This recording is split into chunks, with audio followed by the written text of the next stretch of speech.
Guys आप लोग जो है वो ऑर्डर ब्लॉक मार्क तो कर लेते हैं, लेकिन मसला कहाँ बनता है कि मार्केट जो है वो आपके ऑर्डर ब्लॉक को जो है वो वैल्यू नहीं देती। तो ये क्यों होता है, उसकी रीज़न सिर्फ और सिर्फ एक है, and that is order block सही मार्क ना करना। मार्केट में आपको बेशुमार ऑर्डर ब्लॉक्स मिल जाएंगे, लेकिन कौन सा ऑर्डर ब्लॉक वैलिड है, कौन से ऑर्डर ब्लॉक को आपने जो है वैल्यू देनी है, कौन से ऑर्डर ब्लॉक को आपने वैल्यू नहीं देनी, ये सारी चीज़ें जानना बहुत ज़्यादा ज़रूरी है। आज हम वीडियो में इसी चीज़ को डिस्कस करेंगे कि कौन सा ऑर्डर ब्लॉक जो है वो वैलिड ऑर्डर ब्लॉक है एंड कौन सा ऑर्डर ब्लॉक जो है वो वैलिड नहीं है।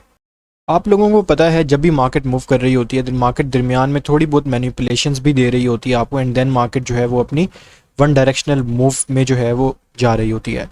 फॉर एग्जांपल इस केस के अंदर जो मैंने आप लोगों के साथ यहाँ पे डिस्कस किया, मार्केट जो है वो बुलिश है, लेकिन मसला यहाँ पे क्या है, यहाँ पे मार्केट ने जो, अगर आप यहाँ पे देखेंगे तो यहाँ पे एक ऑर्डर ब्लॉक मार्केट ने बनाया, यहाँ पे मार्केट ने एक ऑर्डर ब्लॉक बनाया, यहाँ पे भी मार्केट ने एक ऑर्डर ब्लॉक बनाया, यहाँ बनाया, ठीक है, यहाँ पे बनाया, यहाँ पे भी बनाया, और इस तरह market multiple order blocks and breaker blocks बनाते हुए जो है वो चल रही है।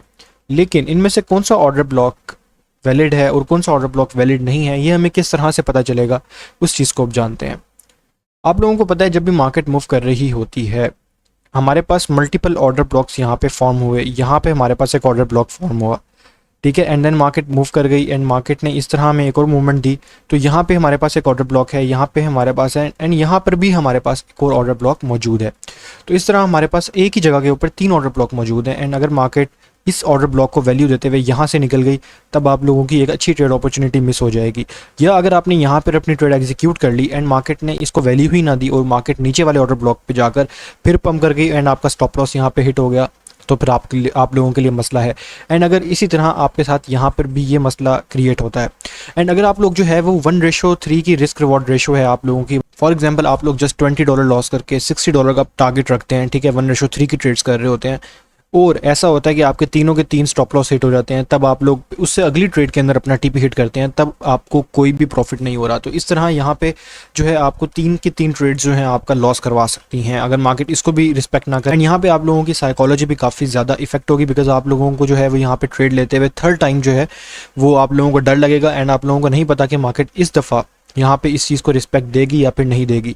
तो ये काफ़ी एक कंफ्यूजिंग मूवमेंट आप लोगों के लिए हो जाएगा, एंड फिर आप लोग जो है वो ट्रेड नहीं लेंगे, एंड देन मार्केट अगर आप लोगों की टारगेट वाली साइड पे चली गई तब आप लोगों को जो है फोमो की वजह से आप मार्केट में देर से एग्जीक्यूशन करेंगे, एंड हो सकता है मार्केट यहाँ से रेजिस्टेंस लेने के बाद फर्दर फॉल कर जाए।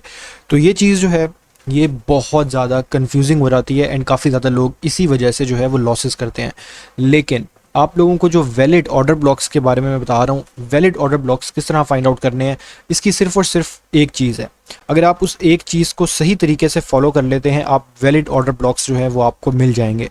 वो आप लोगों ने किस तरह से करना है, चलिए जानते हैं।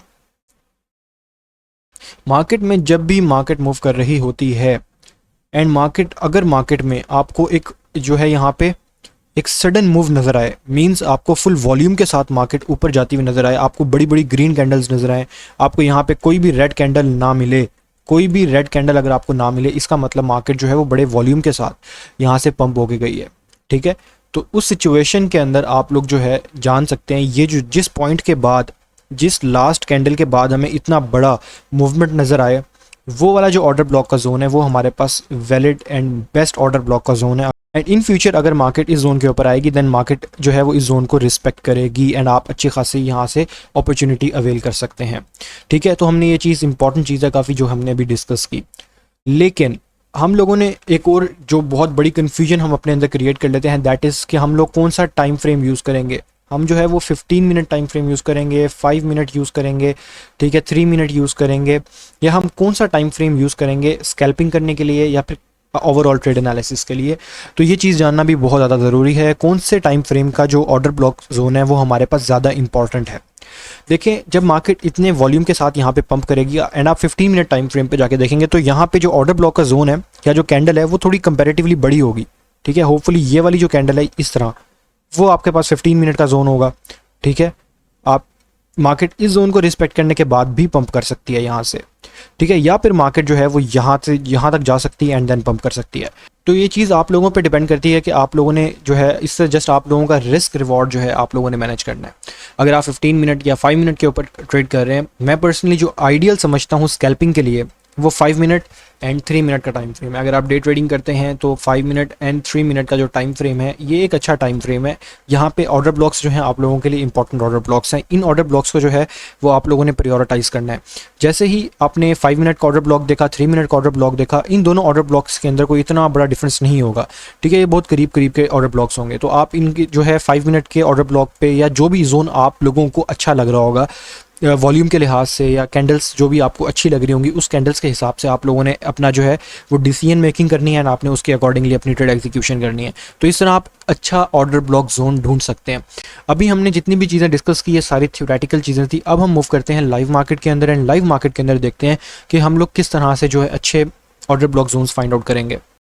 अगर आप यहाँ पे देखेंगे ये यहाँ पे न्यूज़ आई थी एक, ठीक है, एंड इस न्यूज़ की वजह से हमें एक बहुत बड़ी कैंडल नज़र आई, ठीक है। हम छोटे टाइम फ्रेम पे मूव करते हैं एंड देन आप लोगों को इसी चीज़ को दिखाता हूँ मैं। यहाँ पे हमारे पास एक बहुत बड़ी न्यूज़ आई जिसकी वजह से मार्केट में हमें बहुत हाई वॉल्यूम नज़र आया। हमें ये जो लास्ट कैंडल थी जिसके बाद हमें इतनी बड़ी न्यूज़ नज़र आई, तो ये वाले एक हमारे पास इंपॉर्टेंट जो है वो ऑर्डर ब्लॉक जोन है। इन फ्यूचर अगर मार्केट इस जोन के ऊपर आएगी तो ये हमारे पास एक इंपॉर्टेंट जोन के तौर पे एक्ट कर सकता है। एंड सेम ऐसा ही हुआ, जैसे ही मार्केट इस जोन के ऊपर आई मार्केट ने फ़ौरन यहाँ से रिवर्सल जो है वो हमें शो कर दिया। अगर आप यहाँ पर अपनी ट्रेड एग्जीक्यूशन करेंगे तब आप देख सकते हैं आपको अच्छे खासे टारगेट मिल रहे हैं। मैं पर्सनली प्रायोरिटाइज़ करता हूँ कि आपने 1:2 के जो ट्रेड्स है स्कैल्पिंग के अंदर 1:2 से अच्छी जो है वो कोई चीज़ नहीं है। स्कैल्पिंग में 1:2 से ज़्यादा आपने टारगेट नहीं करना, तो इस तरह का आपको एक अच्छा सेटअप मिल जाएगा। एंड अगर हम इस चीज़ को भी रिमूव करें यहाँ से एंड हम फर्दर देखें यहाँ पे, फॉर एग्जांपल इस जोन को मार्केट ने जो है आगे जाके रिस्पेक्ट किया। अब मार्केट इस जोन के बाद जिस तरह पंप करके गई है, ये जोन जो है आगे जाके बहुत इंपॉर्टेंट रोल प्ले कर सकता है अगर मार्केट इन फ्यूचर इस जोन के ऊपर आती है, ठीक है।